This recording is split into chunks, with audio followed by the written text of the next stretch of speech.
Go ahead and get started. Good morning, everybody. My name is Mark Whistler with Wall Street Rockstar and FX Volatility. It's a pleasure to be back with FX Street this morning after a long sabbatical. And just to get a little legal paperwork out of the way, please remember that this morning's webinar is for legal purposes only. At no point in time is any of our discussion a direct recommendation to buy or sell. If and when possible, attempt to trade live in real time. However, the account trading is a hypothetical account that is specifically for legal purposes. To absolutely hammer home and reiterate that at no point in time should any of the participants attempt to piggyback any of the trades. And again, this morning's webinar is for educational purposes only. Trading Forex involves a high degree of risk, and if and when possible, please consult with the professional. All right, well, we'll go ahead and get started. We have a great webinar plan this morning. What we're going to do is I'm going to move pretty quickly right in the initial stages of it because we have quite a bit of information to cover. We're going to talk about Forex volatility, specifically in the paradigm of reflexivity.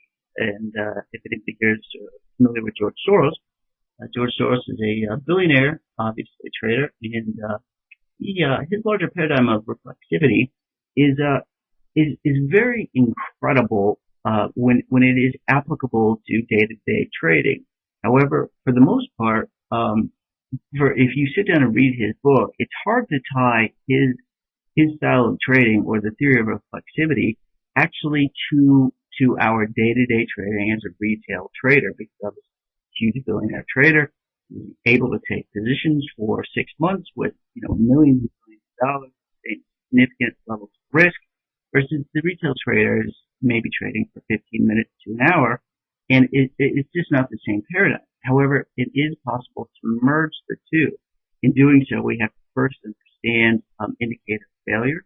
Once we understand indicator failure, specifically why indicators fail, then we can move one step further, and we can actually at that point begin to apply volatility, probability, and direct theoretical underpinning, and then we can actually begin to significantly empower ourselves both for volatility trending breakout trading and then also for mean reversion. And like everything else in markets, most of the information that retail traders receive on a day-to-day basis is literally wrong. And that includes a broader understanding of volatility, probability, and of course mean reversion. And I think some information that we're about to achieve should be reasonably surprising. In that, basically, there are two types of mean reversion in markets. And just out of curiosity, is anybody here familiar with mean reversion trading? And does anybody know what those two types of mean reversion are? And I'm going to come back to that in a few moments. First, we're going to talk about indicator failure in terms of theory of reflexivity, and then we're going to move on to volatility, probability, and then we'll end up in the last 20 minutes of the webinar. We'll actually look at mean reversion possibilities within markets today, and we'll talk about exactly how to identify and trade those opportunities. Now, again, today's webinar, by the way, is really just a kind of a primer for the time that the traders will spend with me at ITC in Barcelona, where I will be trading live, of course, and discussing and showing how I kind of implement some of these strategies. Now, one thing is that I was sitting here this morning actually kind of preparing for this webinar. There's one point I really want to make absolutely clear this morning, and that is if for the people in the room here who remember me from the webinars, it's been about 6 months since I've been on FX Street. Well, where have I been? About 6 months ago, I sort of had a little bit of a not an epiphany, but I just I get to a point where I sort of ask myself, what is my main priority? Am I really trying to derive revenue from media and newsletters and things like that, or am I a trader? And basically, at the end of the day, after all of these years of publishing books, my 9th book will be out there pretty quick, and writing for many major publications, and obviously spending some time doing the entire mainstream media, CNBC, all that junk. as any traders, we sort of start to build our career. You kind of go down that path, and I just got to a point where I decided, you know what, I'm just going to go dark. I'm just going to trade, and that's it, because that's what I do. And this other stuff is taking away from my time and ability to, clearly do what is my number one job, and that's trade. And so it's important to reiterate this morning that I do not receive a check from anybody. There are no paychecks that are derived from newsletters, from media, from any company whatsoever. I do receive a little book revenue, but and that's nice. But my checks come from trade. So the information that you're receiving this morning, obviously I'm not planning on making a practice to start doing the webinars again. I'm here basically just for as a this morning's webinar is a primer for ITC. And ITC, obviously, with the invitation from FX Street, they're so brilliant and incredible. Of course, I'm going to turn it down. I'm excited to meet Maud and Brett and Vicky and all of the peeps in person too. So, but anyway, it's just important to hammer home that what we'll be discussing this morning is not theory. It is not information that I put it out in markets on a day-to-day basis in a newsletter to acquire subscribers, to earn revenue from, some auxiliary source other than trading. This is information that I actually trade every single day. So I really think it's very just important for everybody to realize that there are two types of information that are delivered to you on a day-to-day basis. One is information that is basically from people who are attempting to, make money through a newsletter or some type of service that involves them relaying information that they're not using to trade with real money. And then there are people who actually trade with real money. And the information that those people use, not only use but act upon, are two incredibly distinctly different things, as you are about to see. So let's start to talk about this for a moment. First and foremost, does anybody here know why indicators fail in markets? Does anybody here know exactly why it's such a problematic paradigm? The indicator failure does indeed exist, and why it seems like you can kind of put you can sort of spot indicator failure sometimes, and you kind of have a hunch that maybe there's a bigger problematic paradigm underneath, but you're not entirely sure. You can't exactly empirically put your finger on why. I'm going to show you why this morning, and the information just in this first part of the webinar in discussing indicator failure should absolutely shock you. Okay, Jack says misuse the indicator, and Adrian Monk says lagging, and Trying Trader says call the notice, and Paul Volcker pops in. Paul Volcker stuff. That's so great. All we need is banana key and Greenspan. We'd be great. Curtis says prices sometimes trade, not just oscillating back and forth. Okay, well first of all talk about let's just talk about the theory of generalization. The theory of generalization says this: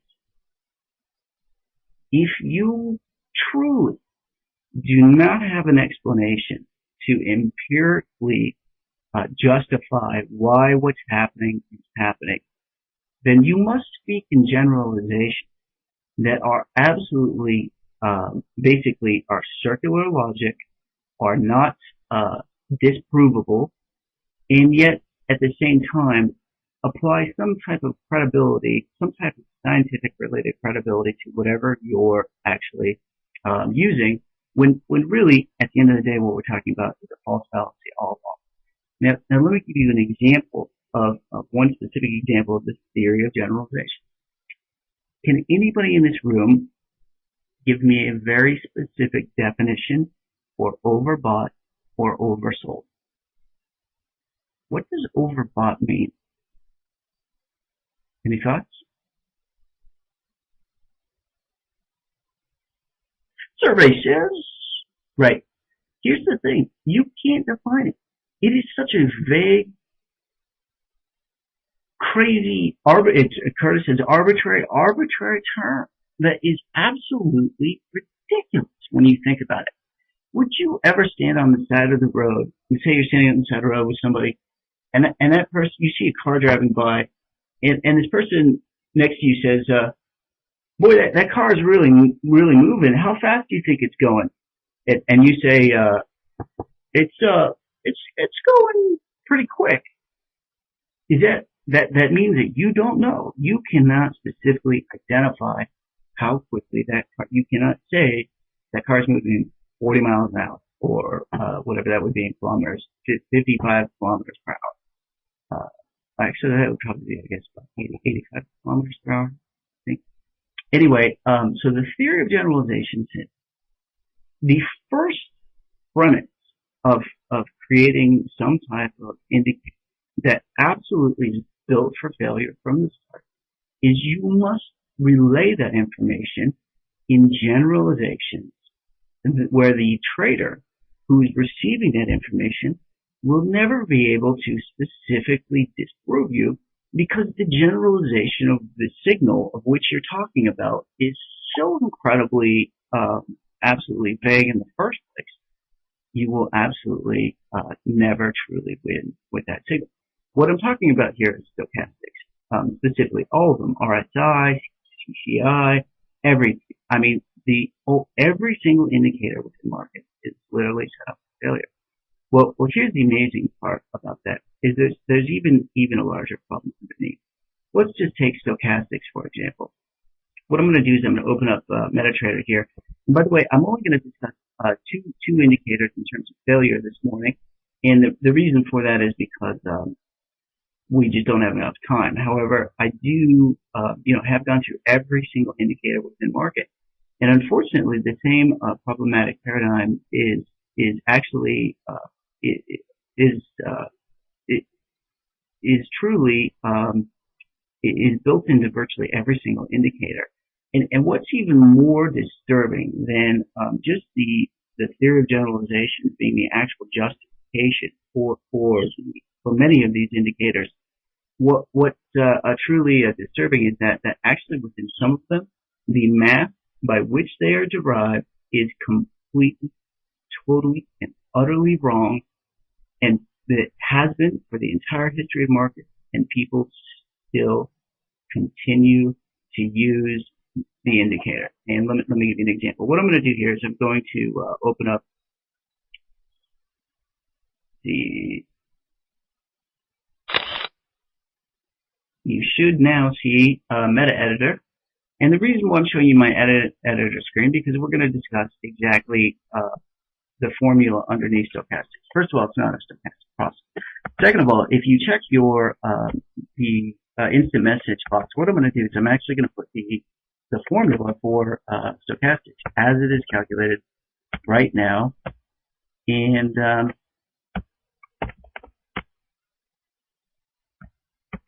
it is 100 times close minus low divided by high minus low. Now, can anybody in this room actually take a moment, please? And Paul Volcker, you should know this already, right? You're Paul Volcker, you know everything. I'm kidding, but Paul Volcker is a superstar, that's for sure. And I know you are the Paul Volcker, right? Can anybody look at that formula right there? 100 times close minus low divided by high minus low. This is how stochastics is actually calculated. By the way, if you've ever wondered if potentially if stochastics is delivering a false signal, you're going to see direct comparison that it is. And the other thing too is that we have to remember that stochastics was brought forward in the market in the 1950s.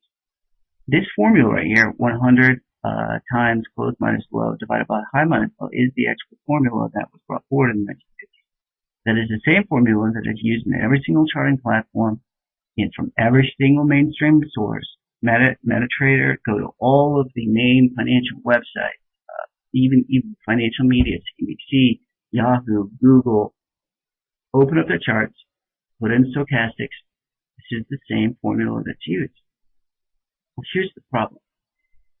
if I'm calculating what is what is stochastic? It's an attempt to figure out where a price is within a given particular range in order to identify, of course, an overbought or oversold situation. But what is overbought or oversold? I mean, really, what is it? Again, we have nobody in this room can provide a specific definition because it, it because it's possible that when indicators like this surface, the people that have created them don't really know themselves, and that's why they've created an indicator to try and basically give them some aid within a larger paradigm of the fact that they don't know. So the problem with the formula 100 times close minus low divided by high minus low is we completely forget one thing, and that is in the part of the formula where we have close minus low in your IM box here. What about high? Isn't there a high to every bar as well? And if we just did the close minus the low, wouldn't that forget to even consider the high in the formula? And why would you completely forget the high? Does anybody here understand the ramifications of leaving out just calculating off the low? You're missing half of the bar. You're only paying attention. You are literally just saying, I'm going to look at the low of the bar and assume that that has all the information in it I need. You're completely ignoring the other side of the bar, which certainly doesn't make sense at all. So basically, if we were to consider the possibility of actually looking at the other side of the bar, we would have to change the formula to put in high minus close. So what happens here is that if we actually were to just to say we just want to see what it looks like, just for the sake of argument, of what would potentially happen if we actually the question there, is the formula there to determine the percentage of the way up from the low that the price closed at, the high?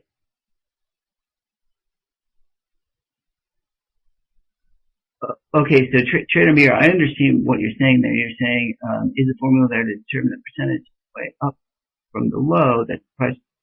Well, no, because the problem is that in your numerator there, you have, I mean, think about it. What would happen if you just reflected the high instead of the low? Because it wouldn't logic hold that if I'm basically, when you say, is the formula there to determine the percentage of the way up from the low that the price closed at, the high is in the denominator, well, the low is in the denominator as well, right? So wouldn't it make sense that if it was theoretically sound that the high was in the denominator, then it wouldn't matter if I was actually just changing the numerator to reflect the high instead of the low, right? Because they're both the high minus low is in the denominator, as you've mentioned.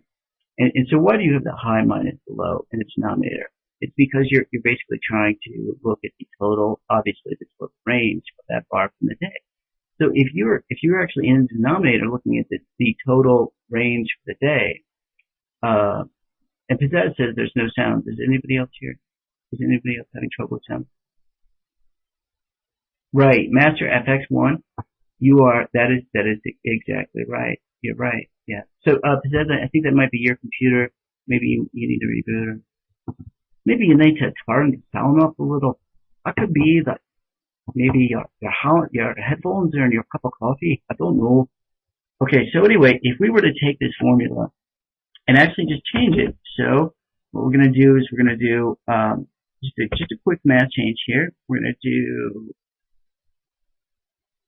100 times high minus close divided by high minus low. And I'll put this again is in your IM box. It's coming through right now. So you can see what I've done there. It's the exact same formula as stochastics is calculated now, except I just been basically just to test and see what would happen if I actually did reflect the high in that formula, what would happen. And you can see in the actual code for MetaTrader, the portion of the code that does the actual calculation. It's right here. And this is in your MetaTrader 2. You can open up Meta Editor and open up your stochastic indicator, which everybody has if they have Meta Editor, and I'm sure everybody does. And you'll see on line 112, column 142, you have sum low equals close K minus low's buffer. Now that means close minus low.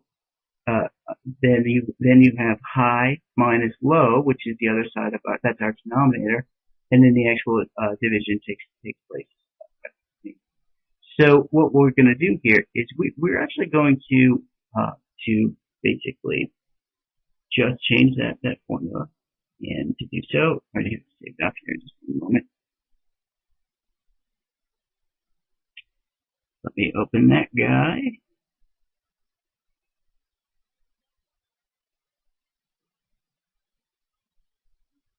Okay, so now you can see my Meta Editor screen here. I have the exact same thing, except what I've done, and again, it says now on line 112, column 9, here, it starts on column 10, line 112. I've simply changed the formula to reflect high minus low, and then of course I have high minus low.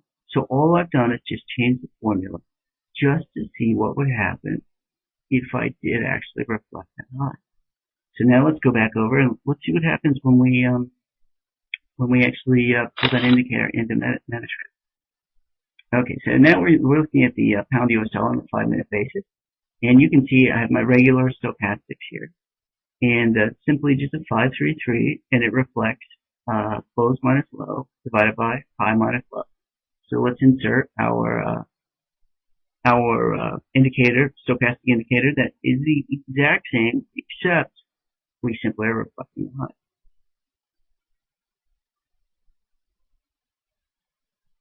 And you can see I'm not making any changes to the variables here at all. We're still going to use 5, 3, and 3, and we'll leave everything the exact same.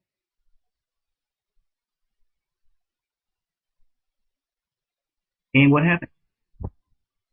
Wow. It is a exact mirror opposite of traditional stochastics.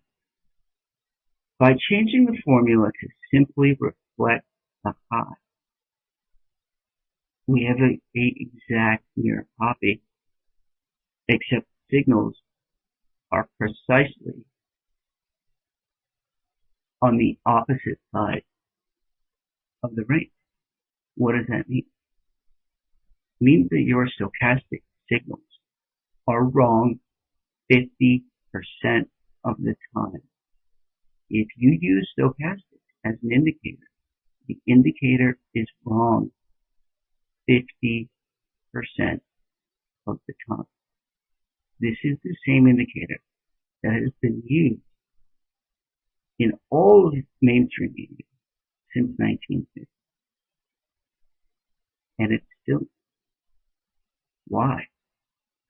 Why is it that there's literally an indicator within market that is wrong, built to be wrong 50% of the time? And people just simply keep using it, and nobody's never questioned. Why is it that people who are otherwise very diligent about their lives, responsible with their money, make solid decisions, who would never recklessly accept some type of information as truth without even remotely questioning the underpinning,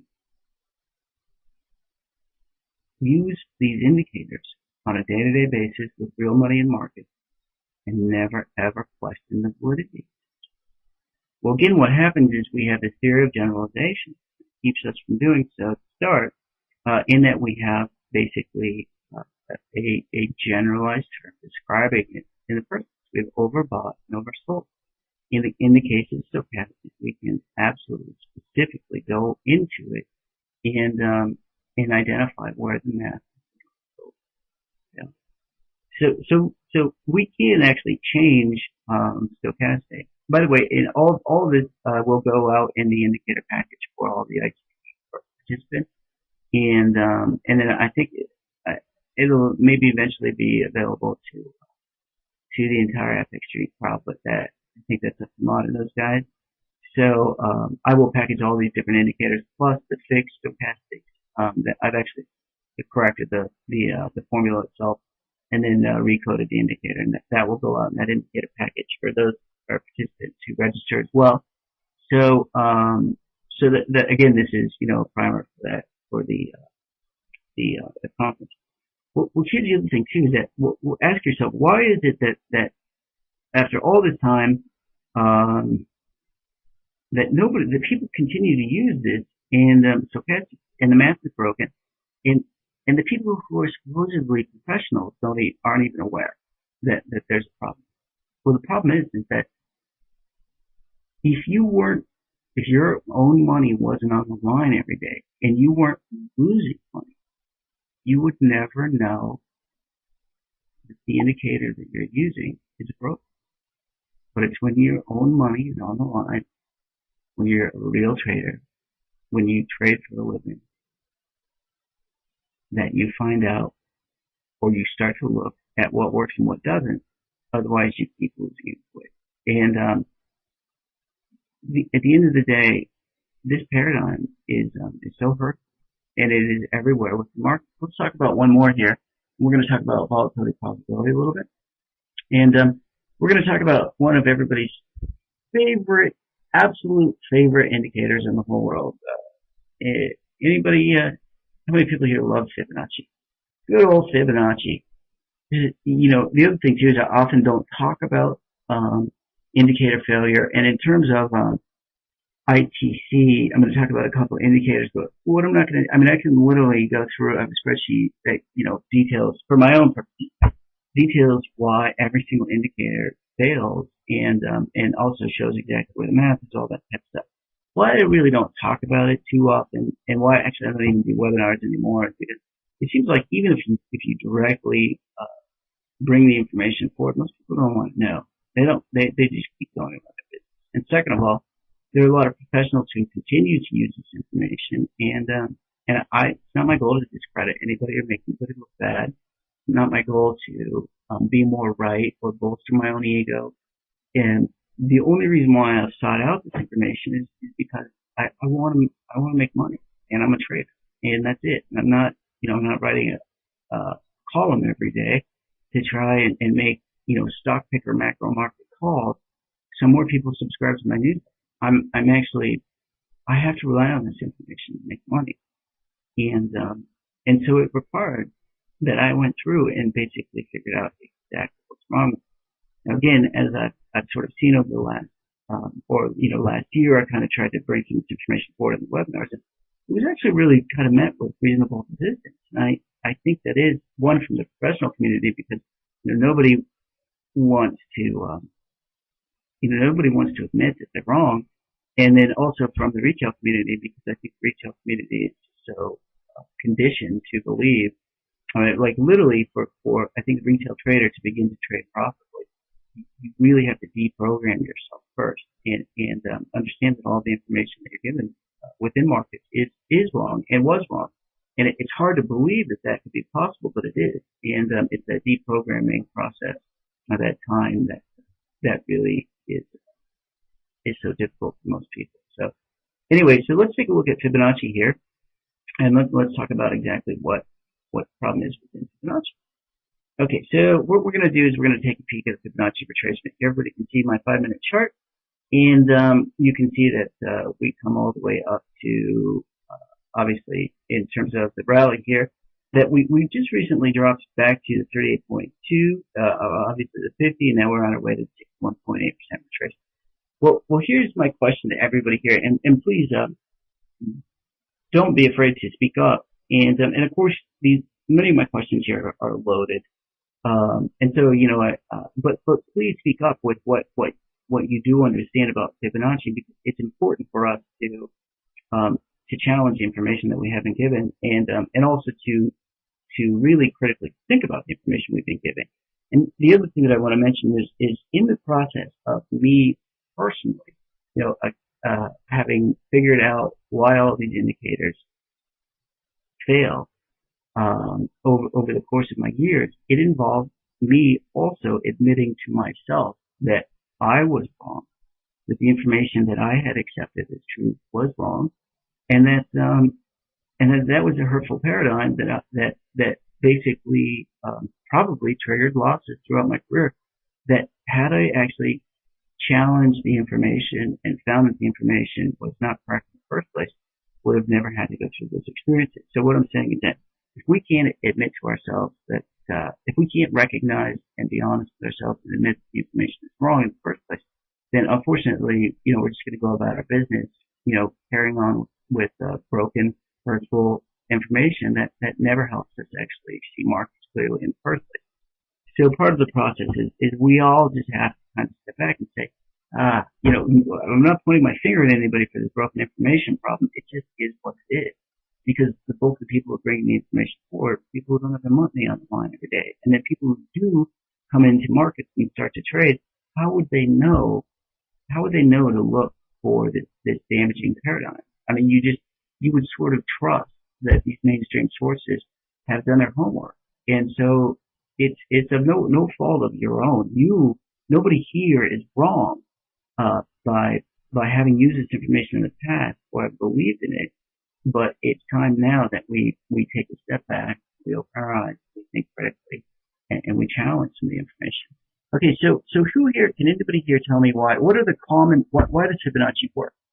Let's talk about what exactly is the justification for markets?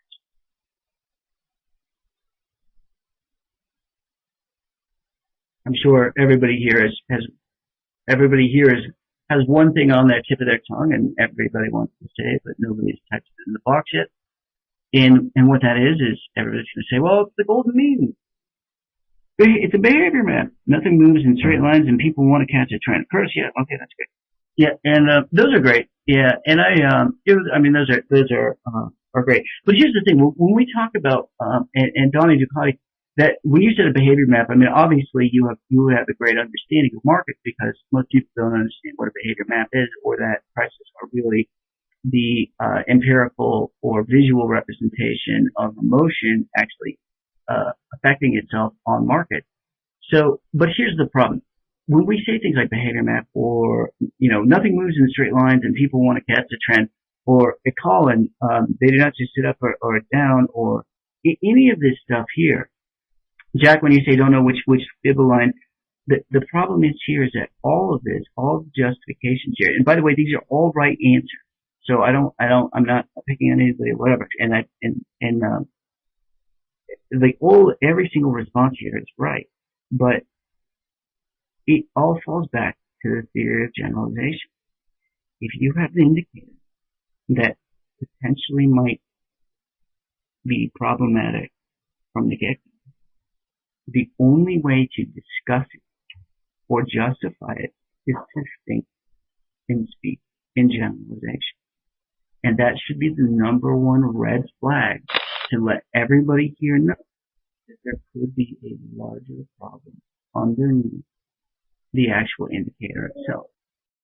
What a Fibonacci retracement really is, by the way, for everybody here, if you really look at it, if you consider if I were to flip this chart on its side, rotate it 90 degrees to the left, and draw a line from the top from one side to the other, and then I was to insert the mean exactly to 50% retracement, and then I was to calculate one standard deviation from the mean on either side, well, that one standard deviation from the mean would be where? Almost exactly 38.2% retracement, at almost exactly 61.8 retracement. It is just by pure coincidence that in Fibonacci, the 38.2% retracement and 61.8% retracement line up with the first standard deviation of a distribution. But the problem is you're measuring a finite start and a finite end, which means you have a static distribution. And that's why Fibonacci fails. It is literally nothing more than a coincidental application that has certain particular points of interest, exactly where points of probability are in probability thinking of a distribution. And but the problem is that it's a static distribution. And so when prices move beyond the finite start of that distribution and beyond the finite end, this little Fibonacci retracement will not move with prices. And time again in markets, we have seen that when static distributions are used to calculate probability or risk, that is when you see 6, 7, 8, 9, 10 standard deviation outliers. And why is that? It's because you're basically assuming that all prices are static too, and that the distribution won't move. But the distribution does move. Distributions move. Prices are dynamic. Time doesn't stop. So what we have to understand here is that this doesn't mean that you can't use Fibonacci. But what is so vital for every single person here to come to terms with, come to grips with, is that it is just a coincidence that that 38.2% retracement and 61.8% retracement sit exactly at the first standard deviation on a normal distribution. And then on top of that too, if we were to add in like the 23.6%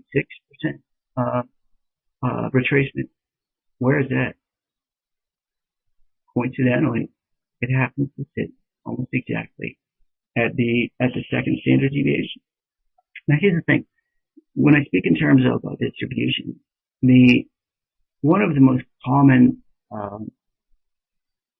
things that I first hear from traders is I'm not going to use a distribution because I'm not going to talk about distributions because there are no normal distributions in markets. There are no Gaussian curves in markets. Gaussian is failed logic. Well, here's the thing: is you've been conditioned to assume that whenever we say distribution or probability or statistics, that we're talking about a Gaussian distribution. Master effects. You're right. You're right, but I mean, why wouldn't you just use why wouldn't you just draw a mean and draw one standard deviation from the mean? You get the same thing in mobile. See what I'm saying? Like if anything, basically, what I would do is I would just, put Fibonacci on your screen still, but just recognize that is what it is. It is basically measuring an area in between the 38.2% retracement to the 61.8 retracement is literally one standard deviation from the mean. We know this is basically 68% probability that all of the data will lie within one standard deviation of the mean. So the other thing too is that it is when prices move beyond the first standard deviation, that is when the subset distribution begins to move and actually prices start to trend. So there's a couple different inferences here. Is that one, actually that area in between 38.2 and 61.8, and we're not going to have time to get into everything here, unfortunately. I'll continue and actually show how all this applies to trading, and actually show how we can derive signals on our charts that specifically aid us in being able to identify how to make money. But that little area in between the 38.2 and 61.8 is when most people are looking for reversal. That I use that instance in that area there to basically to know what the larger mindset of market participants who really don't know what the hell is going on is, and then also it's a great potential zone of mean reversion, and so basically in that area there, basically I will to anticipate volatility around those retracements because there's no empirical justification of why they should hold other than the self-fulfilling prophecy of hopefully enough people have decided that that's ultimately a point of reversal that should actually hold price. Well, the issue is that if prices move, if there are stocks outstanding, and some of this about to go away with the repatriation of funds, but if there are stocks outstanding, those levels can institutional order flow that pushes price just beyond those levels when it's a nice rolling blackout of stocks that are hit, which create even more excess volatility, pushing price quicker through that retracement and then on the other side. So, and that's why you generally always see little pops of volatility around these retracements. And the other thing too is that these little pops of volatility are that come just beyond are more often than not lining up exactly with first standard deviation, which is just barely beyond these retracements. Because that's really the point of probability that institutions are looking at. They're not looking at retracement. It just happens to be, it's totally a coincidence that Fibonacci, that these retracements are at the same place as first standard deviation. Well, again, so that our common argument that I hear is, well, Gaussian is proven wrong, all this other junk. Well, the thing is that these are all arguments that are built from people who really don't understand what's going on, because first of all, the application of distributions to market has nothing to do with the shape of the distribution. It could be the shape of the hippopotamus. I don't care what shape it is. All I care about is that the probability stays the same. And let me show you one quick example of what I'm talking about. And then I've got to go because we need to wrap up here in the next 3 minutes. So we'll do as quickly as possible. What I'm going to do is I'm just going to drop in some bands, Bollinger Bands here. And like everything else in the market, the explanation that most people are given as far as Bollinger Bands is really wrong. And so they don't even understand what it is in the first place. Well, first of all, in terms of descriptive or inferential statistics, I know that there's basically a 99, roughly 99.7, and it's a little bit less as we apply the information electronically to our charts. But it is about 98, 99% probability that all of the data will lie within 3 standard deviations of the mean. Well, here's the amazing part. Unlike Fibonacci that works sometimes and sometimes doesn't, or stochastics, which you've actually seen provide 50% wrong signals all the time. I mean, we could go through, if we had all day, I could go through Jack because it's just the accepted standard. Jack asked, why do people widely use deviation 2 in Bollinger Band rather than deviation 1? Well, because most people don't even know what they're looking at in the first place. And 1, to begin, and 2, it's the accepted standard. And 3, there's really no other information. There is, but it's hard to find no other information that really kind of discusses it. Because the people who are providing the information, telling you to use the second standard deviation, don't trade for a living. They have created information to potentially profit off that information by providing that information. You see what I'm saying? Like basically, you wouldn't know the truth unless your own money was on the line every single day. So you see right here, basically we have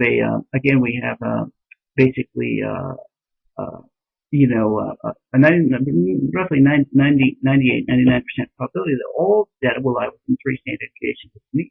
Well, you can see for yourself, this is a 30-minute chart. How often does price actually move beyond the 3rd standard deviation? And I just want to backtrack really quick. Boyke, that's part of the reason why I actually stopped giving webinars 6 months ago. So I just wanted to touch on that really quick. I just got so sick of it that I just basically just quit trying to help people. So anyway, and Boyke, you know exactly what I'm talking about. I know you do. Anyway, what we have here is basically we know that the first standard deviation again is equivalent to the Fibonacci 31.8 or 31 whatever it is. I don't know what they are. Look at them; they're so hurtful. The 38% retracement and the 61% retracement is really about where the first standard deviation is. And you can see right here where basically that price continues to stall at the first standard deviation. Why is it that price really kind of that you see price come up to it, and when we fall through it, come up to it, we stall right at it, break back to it. What is it about the first standard deviation? It's not just the first standard deviation; it's all of the standard deviations. First, second, third. John. Unfortunately, we're just not going to have time to cover volatility, probability, and several solutions today. I will cover it in detail at ITC, by the way. But it is once we just the main core concept I want everybody to walk away with today is one. It's very important to just recognize that a lot of these indicators that are brought forward are literally built for failure. And the problem is we just conditioned to not ask why. And then on top of that, there are solutions, but what it comes down to is most of the solutions are derived from probability. And so we have to understand probability, but to understand probability, we have to step beyond the conventional mistrust of statistics, in that that there's a common argument. Well, it's a Gaussian distribution, it's going to fail, blah blah blah. All of that is wrong, because we're not looking at a Gaussian distribution. We're not looking at a static distribution. I sure do use VWAP. I use everything, and all things are one. That's the other thing we have to remember, is all things are one. And that basically,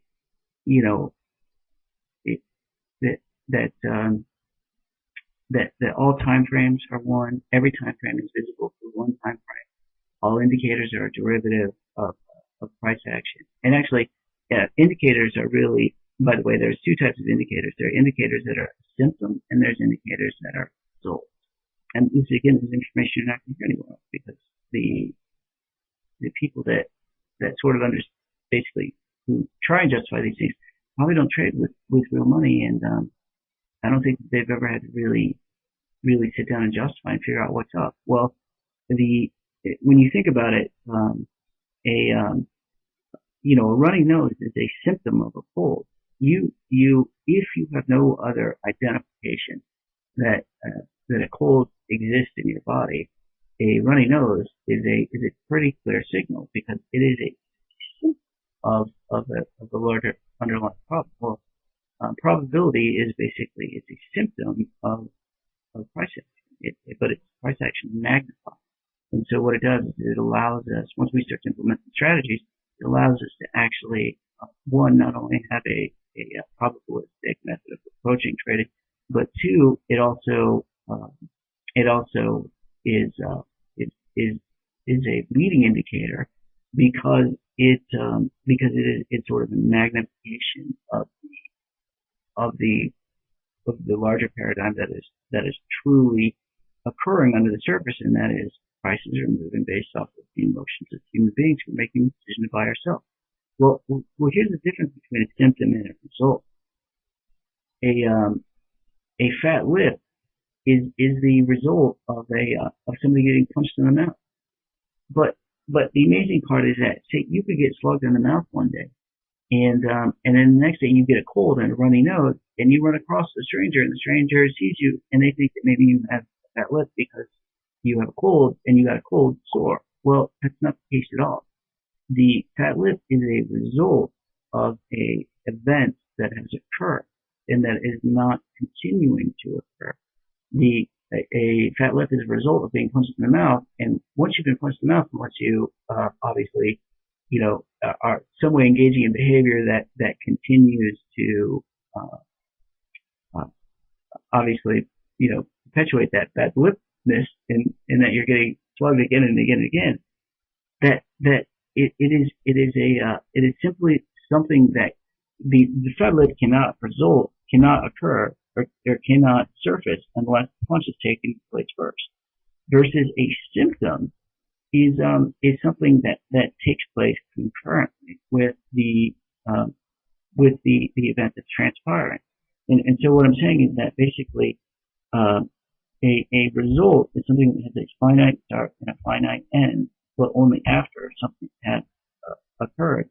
And a symptom is something that basically that organically appears and disappears as this other problematic or opportunistic in terms of markets and trading actually shows up in markets.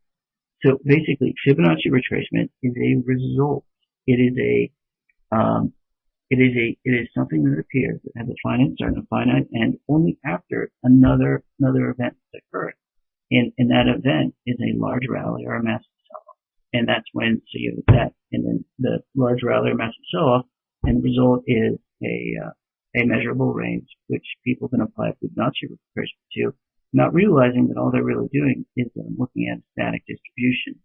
And but the points, 31% retracement, 61% retracement, are just a little bit off that what the first standard deviation of that static distribution, and that, that's why they're volatility. And they don't understand that those points that they've been giving, that they accept as truth just because somebody says the gold mean, are really slightly off the mark. Anyway, then basically we have stochastics is a symptom in that basically it moves with price. Obviously price is moving, your stochastic indicator is going to move too. It's not a result, it's a symptom as well. But the problem is the math is just plain wrong. You see what I'm saying? So what it means is we have to find symptomatic indicators that allow us to identify opportunities or problems occurring underneath in order to attempt to make a decision based off of the information that is surfacing in the current now that is accurate and reliable for us to make predictions in the future. But the problem is most of those indicators that are brought forward are only spoken about in terms of generalization. And of course, on top of that, some just have faulty math, like you've seen in stochastic. John, yeah, you guys, I need to wrap up, so I apologize for taking so much time. And I just want to thank everybody here. I know we really didn't get to the volatility probability breakout and conversion stuff, which I will cover in Barcelona, of course. And there are some reports on my page here from a long time ago, and I will absolutely provide the stochastic indicators for the ITT participants as well. So everybody, thank you so much, and please have a wonderful afternoon, and I really appreciate your time. Thank you.